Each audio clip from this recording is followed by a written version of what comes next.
Assalamualaikum warahmatullahi wabarakatuh. Alhamdulillah rabbil alamin wassalatu wassalamu ala asyrafil anbiya'i wal mursalin wa ala alihi wa sahbihi ajma'in.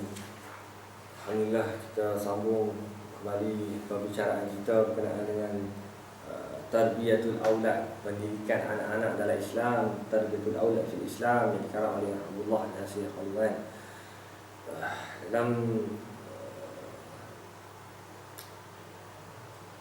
di sesi yang lalu kita telah membincangkan tentang beberapa ciri-ciri yang membuatkan memberikan pedoman kepada kita macam mana cara nak memilih isteri atau suami pasangan hidup kita. Pertamanya disebutkan oleh pengarang kitab ni ad-din, pemilihan kerana agama. Yang kedua, pemilihan kerana keturunan, kemuliaan. Yang ketiga, pemilihan mengutamakan orang yang jauh.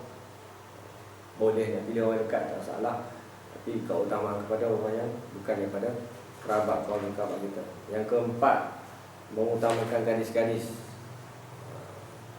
Yang kelima, bincangkan yang kelima, mengutamakan perkahwinan dengan wanita yang banyak melahirkan, yang banyak beranak. Macam mana nak tahu banyak beranak? Tak kahwin lagi.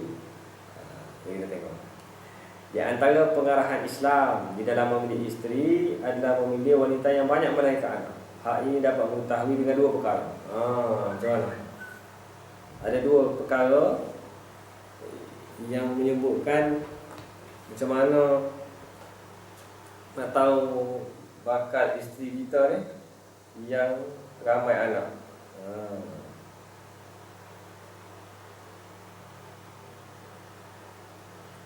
Yang pertama, kesihatan fiziknya. Fizikalnya dari penyakit-penyakit yang menghalangi dari kehamilan. Untuk mengetahui hal itu, dapat meminta bantuan daripada keluarga dia ke, doktor spesifik dan sebagainya. Jadi yang pertama, tengok kesihatan ya. Jadi kesihatan, insya-Allah dia sihat, dia akan dapat melahirkan zuriat yang banyak dengan izin Allah Subhanahu Wa Taala.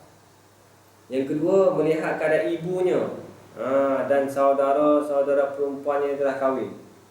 Kalau bakal isteri tu, adik-adik berapa orang? Ni Mina adik-adik 12 orang. 12 orang. Maknanya dia sendiri pun adik-adik ramai. Maknanya keturunan yang subur lah, insya-Allah. Dan saudara-saudara perempuan yang telah kahwin. Mina anak bungsu. Adik-adik dia 12 orang. Kak dia pertama 9 orang anak. Kak dia yang kedua 11 orang anak. Ni Minah ni anak bongsu ni, potensi satu padang bola sepak lah. Jadi satu. Maknanya kita tengok anak ibu dia macam mana, ataupun saudara-saudara perempuan. Sekiranya mereka itu termasuk wanita-wanita yang banyak melahirkan anak, maka biasanya wanita itu pun akan seperti mereka juga. Sebagaimana yang dapat diketahui secara logik bahawa wanita, jika ia termasuk wanita yang banyak melahirkan anak, biasanya mempunyai kesihatan yang baik dan fizikal yang kuat. Wanita yang mempunyai tanda-tanda seperti ini dapat memikul beban rumahnya, kewajipan mendidik anak, dan memikul hak-hak sebagai isteri secara sempurna. Nabi SAW suka dengan umatnya ramai. Jadi tujuan pernikahan adalah untuk beranak lah, antara tujuan pernikahan. Dan dianjurkan boleh ramai anak. Nabi SAW sangat suka kepada umatnya ramai di akhir zaman nanti. Jadi kita beranak ramai dan kita memelihara anak-anak kita dengan agama, insya-Allah menjadi satu kebanggaan kepada Nabi SAW yang akan menyambung perjuangan Nabi SAW dalam menghadapi mehnah dan tribulasi dalam perjuangan Islam ini. sebagaimana yang diketahui. Di antaranya perlu diisyaratkan di sini adalah bahawa bagi orang yang mengahwini wanita yang banyak anak, sangat ingin mempunyai banyak keturunan dan ingin melahirkan keturunan, hendaklah melaksanakan kewajipan-kewajipan dan tanggungjawab. Jangan pandai beranak saja. Tahu-tahu beranak. Tapi tak mau melaksanakan tanggungjawab dan kewajipan sebagai kita sebagai ibu dan ayah. Jadi kita menyahut cabaran itu untuk melahirkan anak ramai-ramai dan mentarbiyah anak-anak kita menjadi anak-anak yang soleh dan solehah, yang insya-Allah akan menjadi suatu bekalan kita di akhirat nanti. Dialah yang akan mendoakan kita bila kita mati, dialah yang akan membacakan sedekahkan Al-Fatihah, sedekahkan Al-Quran kepada kita bila kita mati nanti. Dialah yang akan memberikan ketenangan kita apabila kita meninggalkan dunia ini, insya-Allah. Baik yang berkenaan dengan memberi nafkah, tanggungjawab mendidik ataupun tanggungjawab mengajar. Jika ia tidak melaksanakan itu, maka ia bertanggungjawab kepada Allah Subhanahu wa taala atas apa yang telah ia lalaikan. Benarlah apa yang disabdakan Rasulullah sallallahu alaihi wasallam. Rasulullah sallallahu alaihi wasallam bersabda, "Innallaha sa'ilun kulla ra'in amma star'ahu hafiza am dayya'a hatta yus'ala rajulu an ahli baiti." Sesungguhnya Allah Subhanahu wa taala akan meminta pertanggungjawaban. Allah Subhanahu wa taala akan bertanggungjawab. Katanya, soal kita. Setiap pengembala, apa yang akan dikembalikan? Bahkan apakah ia telah memeliharanya ataupun menghilangkannya? Kambing, pada kambing betul-betul jaga betul ataupun hilang kambing tersebut. Bahkan Allah akan meminta pertanggungjawaban seseorang tentang ahli keluarga. Kita sebagai ayah menjadi tanggungjawab kita di hadapan Allah Subhanahu wa taala. Tanya setiap anak kita, berapa orang anak kita, 5 orang, 6 orang, 7 orang anak kita ini, Allah Subhanahu wa taala akan tanya apa yang telah kita berikan kepada mereka. Pendidikan, iman, akidah, ibadah, akhlak. Ini akan disoal oleh Allah Subhanahu wa taala. Jadi kita kena hati-hati. Akan datang ni macam mana kita nak mendidik anak-anak kita.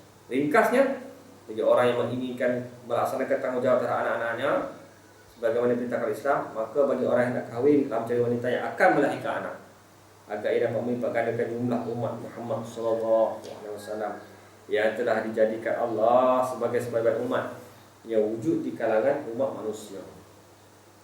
Yang demikian itu tidak lain hanyalah salah satu di antara pengarahan Rasulullah sallallahu alaihi wasallam ketika beliau didatangi oleh lelaki yang berkata kepada beliau. Rasulullah SAW ada seorang lelaki datang kepada Nabi sallallahu alaihi wasallam. Dia tanya Rasulullah, "Wahai Rasulullah, sesungguhnya aku mencintai seorang wanita yang memiliki keturunan. Kemudian wanita itu ada kedudukan. Wanita itu pun ada harta kekayaan. Hanya saja wanita tu dia tak boleh nak beranak. Apakah aku harus mengawininya?" Seorang lelaki datang kepada Nabi SAW. Orang ni berkata perempuan ni sehingga banyak harta, ada kedudukan, ada keturunan yang baik, keturunan bagus-bagus, tapi dia tak boleh nak beranak.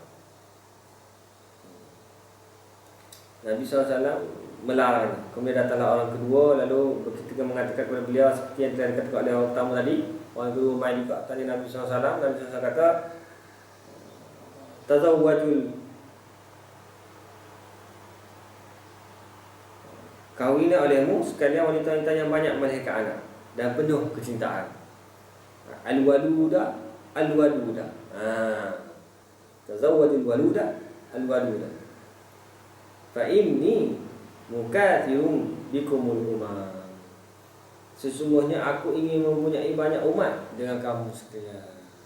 Jadi kita nak menggembirakan Nabi sallallahu alaihi wasallam. Tidak adalah benda yang paling best sekali dalam dunia ni kalau kita dapat buat sesuatu yang akan menggembirakan Nabi sallallahu alaihi wasallam. Fa inni mukathirun bikum umam. Sesungguhnya aku ingin punya banyak umat dengan kamu sekalian. Itulah dasar-dasar perkahwinan dalam berkaitannya dengan masalah pendidikan yang terpenting. Penyusun sajikan kepada para pembaca pada dasarnya mengatasi masalah pendidikan individu dari susunan sel yang pertama bagi keluarga dengan perkahwinan. Jadi secara umumnya begitulah bagaimana seseorang itu kita meletakkan diri kita untuk mencari isteri atau suami. Di sana ada panduan daripada Nabi sallallahu alaihi wasallam. Nabi sallallahu alaihi wasallam ajak kita bagaimana nak menghadapi bila seseorang itu ingin berkahwin kan. Jadi insya-Allah mudah-mudahan ada manfaat daripada apa yang kita bicarakan pada malam ini. Moga-moga ada kebaikan manfaatnya, dan kalau ada salah silap dan salah mohon ampun kepada Allah SWT dan juga daripada tuan-tuan dan puan-puan sekalian. Aku qauli astaghfirullahalazim wa atubu ilaih. Assalamualaikum warahmatullahi wabarakatuh.